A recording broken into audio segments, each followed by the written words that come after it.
Sila ay takot sa kanilang ginagawa mismo. Hindi po yan gagawa ng Senado na mag-impluensya ng resource person.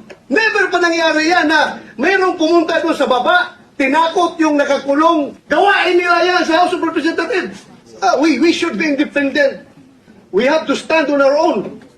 The reason why the Speaker requested for Bryce Hernandez to be detained not in the Senate because for fear of being influenced by any member of the Senate, Colonel Grijaldo nag-testify dito sa ating committee about the wrongdoings of the members of the Quadcom. Nagsumbong siya dito. Sabi niya sa amin, Sir, can I be protected by the Senate? Dahil alam kong pinag-initan ako ngayon ng House. So, I share the information to the committee and even to the leadership of the Senate. He was cited in contempt. Nang siya'y na-contempt, kinulong siya doon. At nang kinulong siya doon, look, what happened? Binubombard siya doon, pinupuntahan siya doon at siya sabihan na yung gusto namin na mangyari, gawin mo na para makalabas ka na dito sa kulungan.